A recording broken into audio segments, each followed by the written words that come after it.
ಎಲ್ರಿಗೂ ಡಾಕ್ಟರ್ ಆಂಜನಪ್ಪ. ಬಹಳ ಖುಷಿ ಅನ್ಸೋದು ಅಂದ್ರೆ ನನ್ನ ವಿದ್ಯಾರ್ಥಿಗಳು ಓಪನ್ ಮಾಡಿದಂತ ನಾರ್ತ್ ವೆಸ್ಟ್ ಹಾಸ್ಪಿಟಲ್ ಕಳೆದ 3 ತಿಂಗಳಲ್ಲಿ ಎಷ್ಟು ಪ್ರೋಗ್ರೆಸ್ ಆಗಿದೆ ಅಂದ್ರೆ ಅದು ಹೆಮ್ಮೆ ಅನ್ಸುತ್ತೆ. ಇವತ್ತು ವರ್ಲ್ಡ್ ಕ್ಯಾನ್ಸರ್ ಡೇ. ಇಂಥ ಸಮಯದಲ್ಲಿ ಒಂದು ಪ್ರೈವೇಟ್ ಹಾಸ್ಪಿಟಲ್ ಒಳಗೆ ಫ್ರೀ ಹೆಲ್ತ್ ಕ್ಯಾಂಪ್ ಮಾಡ್ತೀವಿ ಅಂದ್ರೆ ಅದು ನಿಜವಾಗ್ಲೂ ಸಂತೋಷ ಆಗುತ್ತೆ. ಜನಸಾಮಾನ್ಯರಿಗೆ ಯಾವಾಗಲೂ ನರ್ಸಿಂಗ್ ಹೋಮ್ನವರು ತುಂಬಾ ದುಡ್ಡು ತಗೋತಾರೆ ಅನ್ನೋ ಒಂದು ಇಂಪ್ರೆಷನ್ ಇರುತ್ತೆ. ದಯವಿಟ್ಟು ಆ ಇಂಪ್ರೆಷನ್ ಬೇಡ. ಅಫ್ಕೋರ್ಸ್ ಇದು ಒಂದು ಸಂಸ್ಥೆ. ಇವತ್ತು ಎಲ್ಲ ಹಾಸ್ಪಿಟಲ್ಗಳು ನಡಿಬೇಕಾದ್ರೆ ಫೈನಾನ್ಸ್ ಇಂಪಾರ್ಟೆಂಟು. ಬಟ್ ಎಲ್ಲೋ ಲೂಟ್ ಹೊಡಿತಾರೆ ಅನ್ನೋ ಮನೋಭಾವನೆ ದಯವಿಟ್ಟು ಬಿಟ್ಟುಬಿಡಿ. ಆ ಉದ್ದೇಶ ಹೋಗ್ಲಿ ಅಂತಾನೆ ಒಂದು ಫ್ರೀ ಹೆಲ್ತ್ ಚೆಕಪ್ ಕ್ಯಾಂಪ್ ದಯವಿಟ್ಟು ಇವತ್ತು ವಿಶೇಷತೆ ಅಂದರೆ ವರ್ಲ್ಡ್ ಕ್ಯಾನ್ಸರ್ ಡೇ. ನಾನು ಕರ್ನಾಟಕ ರಾಜ್ಯದ ಕ್ಯಾನ್ಸರ್ ಸೊಸೈಟಿಯ ಚೇರ್ಮನ್ ಆಗಿ ಮಾತಾಡ್ತೀನಿ. ಈ ಸಮಯದಲ್ಲಿ ದಯವಿಟ್ಟು ಜನರು ಮೊದಲೆಲ್ಲ ಕ್ಯಾನ್ಸರ್ ಬಂದರೆ ಅಷ್ಟೇ, ಕ್ಯಾನ್ಸರ್ ಬಂದರೆ ಡಮಾರ್ ಆ ಥರ ಅನ್ನೋರು ದಯವಿಟ್ಟು ಈ ಮನೋಭಾವನೆಯಿಂದ ಹೊರಗಡೆ ಬನ್ನಿ. Cancer is curable provided detected early ಅಂತೀವಿ ನಾವು. ಶೀಘ್ರ ಪತ್ತೆ, ಕ್ಯಾನ್ಸರ್ ನಾಪತ್ತೆ. ನಾನು ಬೋರ್ಡ್ ಹಾಕ್ಸಿದ್ದೀನಿ ಕ್ಯಾನ್ಸರ್ ಹಾಸ್ಪಿಟಲ್ ಮುಂದೆ. ದಯವಿಟ್ಟು ಆದ್ದರಿಂದ ಇಲ್ಲಿ ಹೆಲ್ತ್ ಚೆಕಪ್ ಅಷ್ಟೇ ಅಲ್ಲ, ಹೆಲ್ತ್ ಅವೇರ್ನೆಸ್. ಸೊ ನಿಮಗೆ ಒಂದು ಅರಿವು ಮೂಡಬೇಕು. ಯಾರು ಯಾವುದೇ ಕಾಯಿಲೆಗೂ ಭಯ ಬೀಳಬಾರ್ದು. ಇವತ್ತಿನ ವಿಜ್ಞಾನ ಎಷ್ಟು ಮುಂದುವರಿದೆ ಅಂದರೆ, ನಾನು ಅಲೋಪತಿ ಸಿಸ್ಟಮ್ನಲ್ಲಿ ಮಾತಾಡ್ತಾ ಇದ್ದೀನಿ. ಜನಗಳಿಗೆ ಬೇರೆ ಬೇರೆ ಸಿಸ್ಟಮ್ಗಳು ನಮ್ಮ ದೇಶದಲ್ಲಿ ಇದಾವೆ ಇಲ್ಲ ಅನ್ನೋದಿಲ್ಲ. ಅದರೆಲ್ಲ ವೈಜ್ಞಾನಿಕವಾಗಿ ನಾವು ಒಳ್ಳೆಯ ಟ್ರೀಟ್ಮೆಂಟ್ ಕೊಡೋದು ಅಂದರೆ ನಮ್ಮ ಅಲೋಪತಿ ಸಿಸ್ಟಮ್ನಲ್ಲಿದೆ. ನಾನು ಬೇರೆ ಯಾವ ಸಿಸ್ಟಮ್ ಬಗ್ಗೆ ಮಾತನಾಡಲ್ಲ. ನಮ್ಮ ಸಿಸ್ಟಮ್ ಅದರೊಳಗಾಗಿ ಕ್ಯಾನ್ಸರ್ಗೆ ಮಲ್ಟಿ ಮೊಡಾಲಿಟಿ ಟ್ರೀಟ್ಮೆಂಟ್ ಅಂತೀವಿ ನಾವು. ಬರೀ ಸರ್ಜರಿ ಅಷ್ಟೇ ಅಲ್ಲ. ತುಂಬ ಹೆದರ್ಕೋಬೇಡಿ, ಸುಮ್ಮನೆ ಸರ್ಜರಿ ಮಾಡ್ತಾರೆ ಹಂಗೆಲ್ಲ ಆಗಲ್ಲ. ಯಾವತ್ತು ಕ್ಯಾನ್ಸರ್ ಕ್ಯೂರ್ ಮಾಡಬೇಕಾದ್ರೆ surgery, radiation, chemotherapy, psychotherapy, rehabilitation ಇಷ್ಟು ಇರ್ತವೆ. ಇವಿಷ್ಟು ಇನ್ಫಾರ್ಮೇಶನ್ ನಾವು ನಿಮ್ಗೆ ಕೊಡ್ತೀವಿ. ದಯವಿಟ್ಟು ಇವತ್ತು ಬಂದು ಈ ಸೇವೆಯನ್ನು ಉಪಯೋಗಿಸ್ಕೊಳ್ಳಿ. ನನಗೆ ಭಾಳ ಖುಷಿ ಅನ್ಸೋದು ಅಂದರೆ doctor Sudhir plastic surgeon, my own student ಇಲ್ಲಿ ನಿಂತಿದ್ದಾರೆ. ನಮ್ಮ ಡಾಕ್ಟರ್ ನವೀನ್ ನ್ಯೂರೋ ಸರ್ಜನ್ನು, ಅವರು ಒನ್ ಆಫ್ ದಿ ಪಾರ್ಟ್ನರ್. ನಮ್ಮ ದಯಾನಂದ್ ಅವರು ಇಲ್ಲೇ ಇದ್ದಾರೆ, ಅವರು ಕೂಡ one of the partner.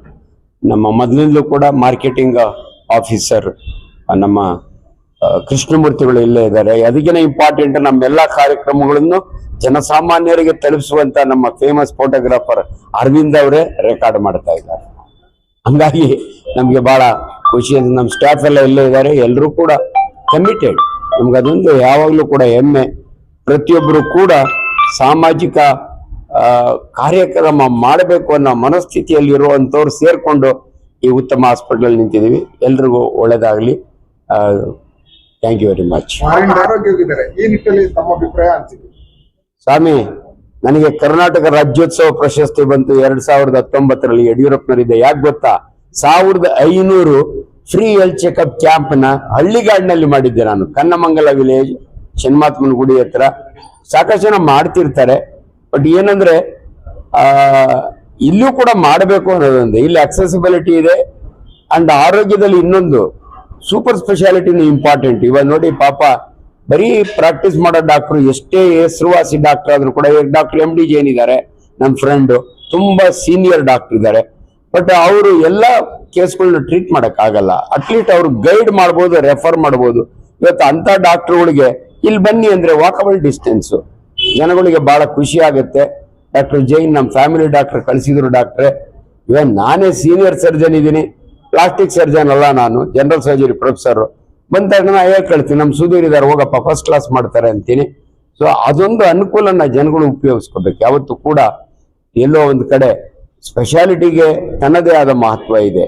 So oncology surgeons ಅವ್ರದ್ದೇ ಆದ ರೀತಿ ಇರುತ್ತೆ. ಆದ್ರಿಂದ ದಯವಿಟ್ಟು ಜನಸಾಮಾನ್ಯರು ಇವನ್ನೆಲ್ಲ ಉಪಯೋಗಿಸ್ಕೋಬೇಕು ಅಂತ ಹೇಳ್ತೀವಿ. ಅಂಜನಪ್ಪ ಸರ್, ಪ್ರೊಫೆಸರ್, ಡಾಕ್ಟರ್ ನಮಗೆಲ್ಲ ಸರ್ಜರಿ ಯೂನಿಟ್ ಇಂದನೂ ನಮಗೆ ಎಲ್ಲ ಕೈ ಹಿಡಿದು ಹೇಳ್ಕೊಟ್ಟು ನಮಗೆಲ್ಲ ಗೈಡ್ ಮಾಡಿದ್ದಾರೆ. ನಮ್ದು ಕೋರ್ಸ್ ಎಲ್ಲ ಮುಗ್ದಾದ್ಮೇಲೂ ನಮಗೆ ಈ ಹಾಸ್ಪಿಟ್ಲ್ ಕಟ್ಟೋದಕ್ಕೆ ಅವರು ಹುರಿದುಂಬಿಸಿ ಮಾಡಿ ಧೈರ್ಯ ಕೊಟ್ಟು ನಮ್ಮನ್ನೆಲ್ಲ ಬಹಳಷ್ಟು ಸಪೋರ್ಟ್ ಮಾಡ್ತಾ ಇದ್ದಾರೆ. ಸೊ ಆದ್ರಿಂದ ಅವ್ರಿಗೆ ಯಾವತ್ತಿದ್ದು ನಾವು we are always obliged to him and ಚಿರೋಣಿ ಆಗಿರ್ತೀವಿ. ಆಮೇಲೆ ಇವತ್ತಿನ ಸಮಾರಂಭಕ್ಕೆ ಅವ್ರು ಬಂದಿದ್ದಕ್ಕೂ ಭಾಳ ಧನ್ಯವಾದ ಹೇಳ್ತೀವಿ. ಇವತ್ತು ವರ್ಲ್ಡ್ ಕ್ಯಾನ್ಸರ್ ಡೇ ಆದ್ರಿಂದ ಇದು ನೀವು ಹೇಳ್ದಂಗೆ ಹಳ್ಳಿಗಳಲ್ಲಿ ಎಲ್ಲ ಹೆಲ್ತಿಯಾಗಿರ್ತಾರೆ, ಸಿಟಿಗಳಲ್ಲೇ ಈ ಥರ ಕ್ಯಾಂಪ್ಗಳೆಲ್ಲ ಯಾಕೆ ಆಗಬೇಕು ಅಂತ ಹೇಳ್ತದಕ್ಕೆ ನಾನೊಂದು ಸಣ್ಣ ಪಾಯಿಂಟ್ ಆ್ಯಡ್ ಮಾಡೋಣಂತಿದ್ದೆ. ಕ್ಯಾನ್ಸರ್ ಕಾಯಿಲೆ ಅನ್ನೋದು ಈ ನಡುವೆ ಜಾಸ್ತಿ ಗೊತ್ತಾಗ್ತಾ ಇದೆ, ಡಿಟೆಕ್ಟ್ ಆಗ್ತಾ ಇದೆ. ಒಂದು ಏನಪ್ಪಾ ಅಂತಂತಂದ್ರೆ ಒಂದು ಡಿಟೆಕ್ಷನ್ ರೇಟ್ ಜಾಸ್ತಿ ಆಗಿದೆ. ಸೊ ಕ್ಯಾನ್ಸರ್ ಕಾಯಿಲೆನ ಅರ್ಲಿ ಈ ಥರ ಸ್ಕ್ರೀನಿಂಗ್ ಕ್ಯಾಂಪ್ಸ್ ಅಂತೆಲ್ಲ ಮಾಡಿ, ಈ ಕರ್ನಾಟಕ ಕ್ಯಾನ್ಸರ್ ಸೊಸೈಟಿ ಕಡೆಯಿಂದ ಸುಮಾರಷ್ಟು ಕ್ಯಾಂಪ್ಸ್ ಎಲ್ಲ ಇದು ಮಾಡಿ ಅವೇರ್ನೆಸ್ ಮೂಡಿಸ್ತಾ ಇದ್ದೀವಿ. ಮತ್ತೆ ಬಹಳಷ್ಟು ಸ್ಕ್ರೀನಿಂಗ್ ಕ್ಯಾಂಪ್ಸ್ ಎಲ್ಲ ಆಗ್ತಾ ಇರೋದ್ರಿಂದ ಜನಸಾಮಾನ್ಯರಿಗೂ ಅವ್ರಿಗೆ ಅರಿವು ಬರ್ತಾ ಇದೆ. ಏಜ್ ಗ್ರೂಪಲ್ಲಿ ಈ ಏಜ್ ಗ್ರೂಪ್ಸ್ ಅಂತ ಇರುತ್ತೆ, 25 to 45 ಏಜ್ ಗ್ರೂಪಲ್ಲಿ ಸರ್ವೈಕಲ್ ಕ್ಯಾನ್ಸರ್ ಆಗೋ ಸಾಧ್ಯತೆ ಇರುತ್ತೆ. 40 years and above breast cancer ಆಗೋ ಸಾಧ್ಯತೆ ಇರುತ್ತೆ. ಸೊ ಈ ಥರದ್ದೆಲ್ಲ ಅವೇರ್ನೆಸ್ ಮೂಡಿಸ್ತಾ ಇರೋದ್ರಿಂದ ಏನಾಗುತ್ತೆ, ಜನರು ಸ್ವಲ್ಪ ಎಚ್ಚೆತ್ತುಕೊಂಡು ಅವರೆಲ್ಲ ಹೋಗಿ ಸ್ಕ್ರೀನಿಂಗ್ ಕ್ಯಾಂಪ್ಸಲ್ಲೆಲ್ಲ ಈ ಥರ ಸ್ಕ್ರೀನಿಂಗ್ ಎಲ್ಲ ಮಾಡಿಸ್ಕೊಂಡು ಈ ಥರ ಅರ್ಲಿ ಡಿಟೆಕ್ಷನ್ ಆಗ್ತಾ ಇರೋದ್ರಿಂದ ಸ್ವಲ್ಪ ಕ್ಯಾನ್ಸರ್ ಜಾಸ್ತಿ ಆಗ್ತಾ ಇದೆ. ಅದೇ ಅಂತಲ್ಲ, ಬೇರೆ ಪಾಸಿಟಿವ್ ರೀಸನ್ಸು ಇದೆ. ಅಂದರೆ ಇವಾಗ ಸ್ಮೋಕಿಂಗ್ ಆಗಲಿ, ಆಲ್ಕೋಹಾಲ್ ಆಗಲಿ, ಮತ್ತು ಯೂಸೇಜ್ ಆಫ್ ಪ್ಲಾಸ್ಟಿಕ್ಸು, ಪೊಲ್ಯೂಷನ್ನು, ಇದೆಲ್ಲ ಲೈಫ್ ಸ್ಟೈಲ್ ಮಾಡಿಫಿಕೇಶನ್ ಆದ್ರಿಂದ ಅದೆಲ್ಲ ಕ್ಯಾನ್ಸರ್ ಕಾಯಿಲೆನೂ ಸ್ವಲ್ಪ ಜಾಸ್ತಿ ಮಾಡ್ತಾ ಇದೆ, ಇಲ್ಲ ಅಂತಲ್ಲ. ಬಟ್ ಕ್ಯಾನ್ಸರ್ ಕಾಯಿಲೆಗಳಲ್ಲಿ ರೋಗ ಲಕ್ಷಣಗಳು ಇರೋದಿಲ್ಲ. ಸೊ ಅದು ರೋಗ ಲಕ್ಷಣ ಬರೋಷ್ಟೊತ್ತಿಗೆ ಅದು ಅಡ್ವಾನ್ಸ್ ಸ್ಟೇಜ್ಗೆ ಹೋಗ್ಬಿಡುತ್ತೆ. ಸೊ ಈ ಅರ್ಲಿ ಡಿಟೆಕ್ಷನ್ ಆದರೆ ಚೆನ್ನಾಗಿ ಕ್ಯೂರ್ ಆಗುತ್ತೆ, ಚೆನ್ನಾಗಿ ರಿಕವರ್ ಆಗ್ತಾರೆ.